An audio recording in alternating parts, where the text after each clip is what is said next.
po ng dalawang impeachment complaint laban po kay Pangulong Ferdinand Marcos Jr. at dito po sa panibago na naman pong impeachment complaint laban po kay Vice President Sara. Again, impeachment process kasi is a very political process.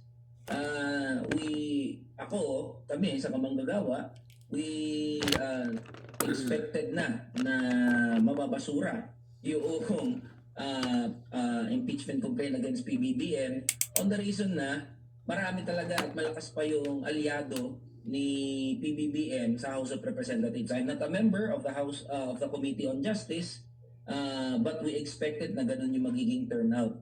Patungkol naman sa impeachment ni VP Inday Sara Duterte, do we see na magiging madali makakakuha ng 1/3 na boto? I don't think so.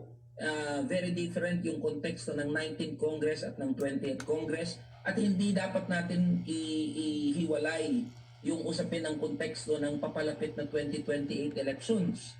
At alam naman natin, ilang mga congressman nag-iisip na yan ng kanilang positioning, mga politiko nag-iisip na yan ng positioning by 2028. So I don't think makukuha yung 1/3 na suporta sa both impeachment. But as for Kamanggagawa Party List, we leave it to the wisdom of our colleagues sa Committee on Justice. Sabi nga namin, maraming problema ang ating mga manggagawa at ordinaryong Pilipino. I'd rather focus on these other equally important issues. So yung impeachment complaint, hayaan namin yung mga kasama namin sa Committee on Justice to deliberate on the impeachment complaints. Pero pag umabot yan sa plenaryo, for sure mag-i-engage kami sa aming bilang bahagi ng aming trabaho sa Kongreso. Alright, Bongo Janice. Representative San Fernando, sir, nung last na kayo po amin nakausap, may nababanggit po kayo na parang may kumausap po sa inyo, no? Na para isulong or sponsoran yung isang impeachment complaint para against kay Pangulong Marcos ito. Now, considering yung content or yung nilalaman nung dalawang complaint against kay Pangulong Marcos, anong tingin ko ninyo? Yung ipinasa ko doon or inilagay ko doon na mga grounds? Nag-decide kasi yung Committee on Justice na insufficient in substance yung mga nilalaman ng impeachment complaints. But then again, dadaan pa rin naman yan sa plenary action. So, pwede tayong mag-engage doon. But do we think na merong basis yung complaint? May basis. It is exactly the reason why merong impeachment process so as to determine the grounds for the impeachment complaints filed against PBBM and VP Inday Sara Duterte. So yun mismo yun, ang rason kung bakit tumadaan dyan sa long and arduous process of impeachment para malinis, masuri, matilad-tilad, maisa-isa yung mga allegations na pumapatungkol sa dalawang highest position of our land. Kaya nga hindi naman porket hindi lumusot doon sa Committee on Justice yung mga impeachment complaint against PBBM and that would preempt any other investigation. We believe the President should be investigated and should be made accountable dito sa flood control scandal and flood control anomaly na ang pinagmulan naman talaga ay yung national budget. So there are many ways to exact accountability, not only kay PBBM, but also kay VP Inday Sara Duterte. At ang mahalaga dyan ay isubject natin doon sa proseso. Kasi mahirap yung he said, she said, mahirap yung nasa labas ng mga proseso tayo nag-uusap. So ipaloob natin sa mga proseso at hayaan natin ang mamamayan mismo ang makakita kung paano dinideliberate isa-isa yung mga allegations thrown against two highest positions of our land. Okay. One last question, Representative San Fernando, sir. Any comment doon po sa nangyari lately kay Representative Barsaga? Yeah, I voted in the negative. Number one, freedom of speech yan. Kalayaan ni Representative Barsaga makapagpahayag ng kanyang damdamin at saloobin. Pangalawa, I believe that the will of the electorate should always reign supreme. It is the people of Dasmariñas who voted Representative Barzaga, hayaan natin ang mga taga Dasmariñas ang humatol sa kanilang hinalal na kinatawan. Ang nade-deprive kasi ng move na ito to suspend another 60 days kay Representative Barzaga ay yung mamamayan ng Dasmariñas dahil wala silang kinatawan sa loob ng House of Representatives.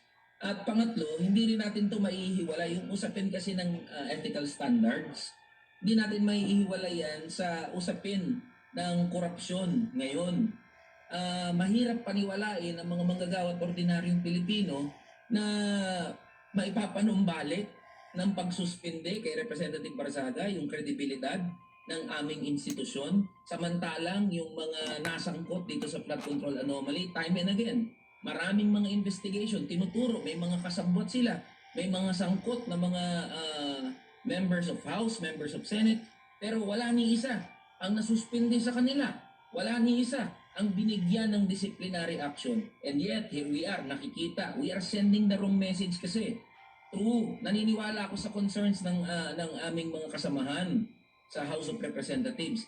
Pero napakahirap paniwalain ng publiko na ito ay tungkol sa kredibilidad ng aming institusyon. Hindi magpapanumbalik ng kredibilidad ng aming institusyon yung pagsuspende kay Representative Barzaga.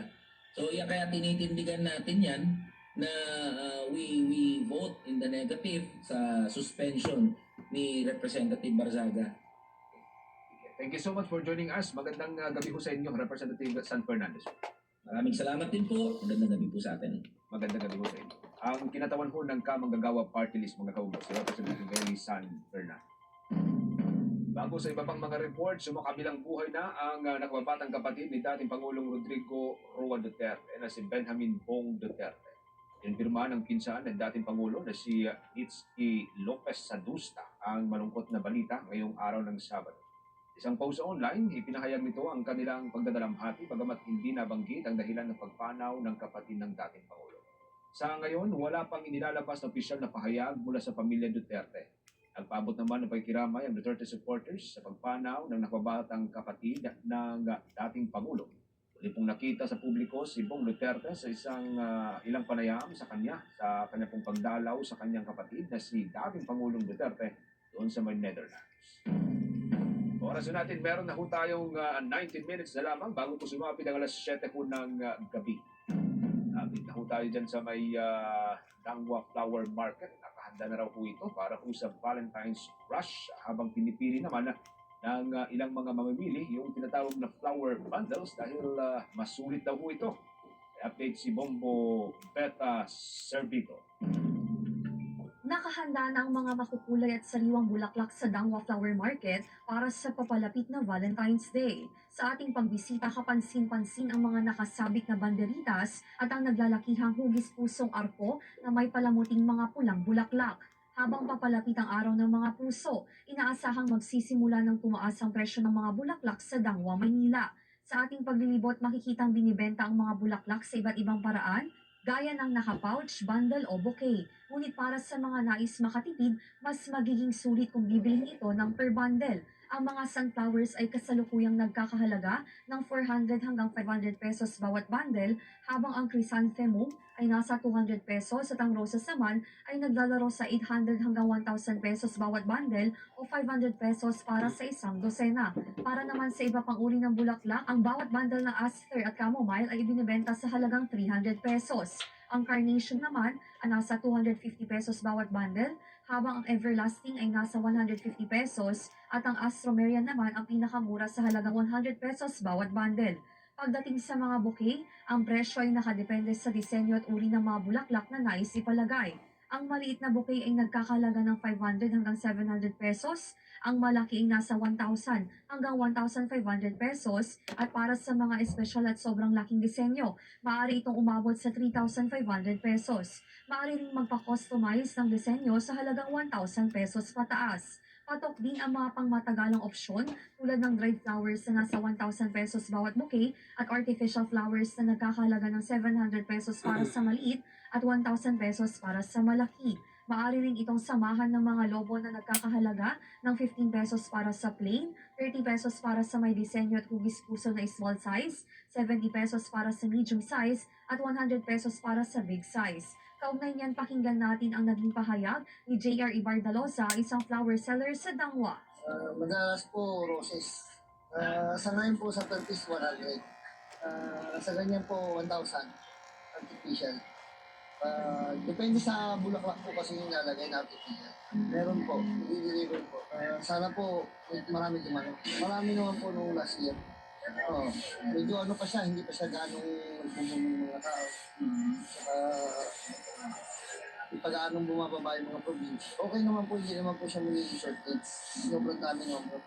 Bagaman hindi maikakailan na sapat ang supply, ang ni J.R. Ibardalosa na maging matiwasay ang takbo ng bentahan. Ayon sa kanya, mahalagang maging maayos ang lahat sa kabila ng bagyo upang hindi masayang ang mga paning ng bulaklak bago pa man sumapit ang mismong araw ng Valentine's kung kailan pinakamabenta ang mga ito.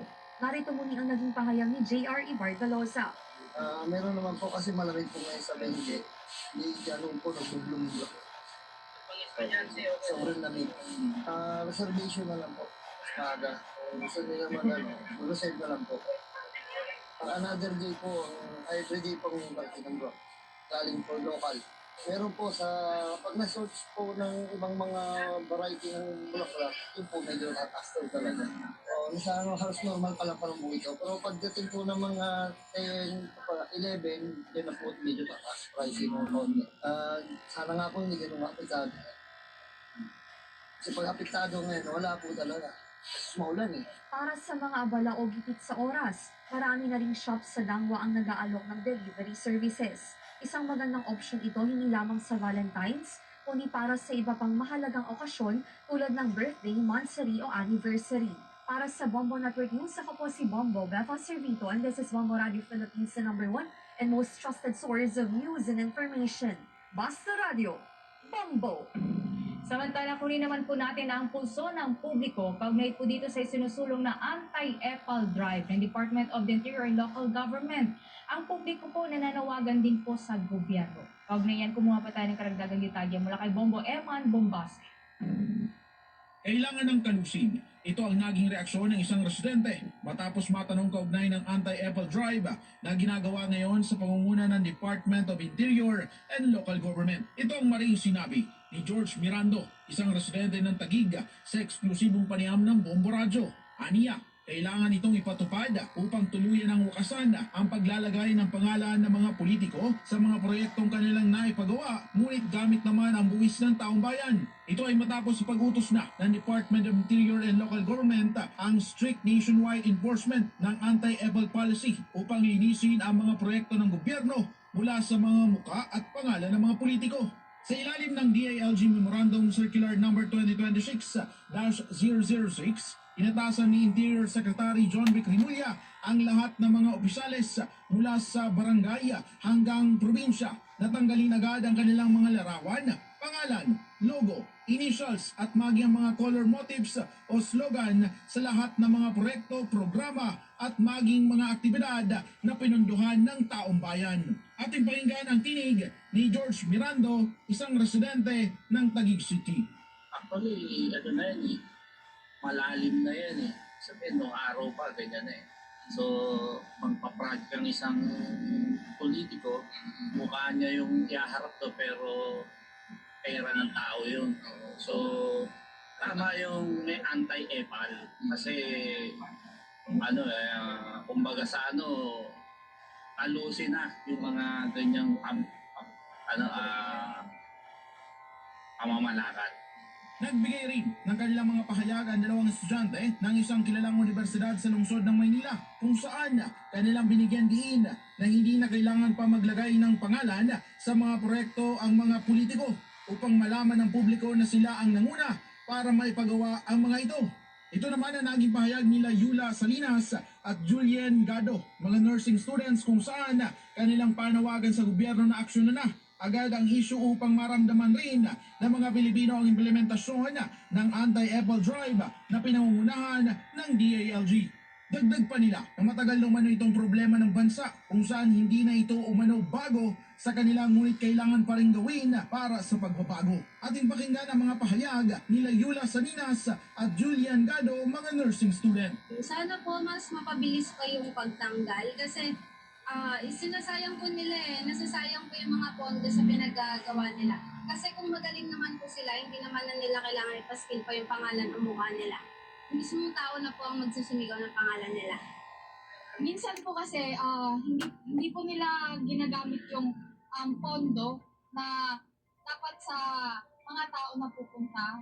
Ang ginagawa po nila is ginagamit po nila yung pondo para sa promotion nila, sa pansarili po nila. Samantala, umani naman ang malawak na suporta mula sa iba't ibang sektor at maging sa mga netizens ang mas pinalakas na anti-Apple drive ng Department of Interior and Local Government. Para sa Bombo Network News, ito si Bombo Eman Mombasio nagulat para sa number 1 and most trusted source of news and information, Basta Radyo, Bombo.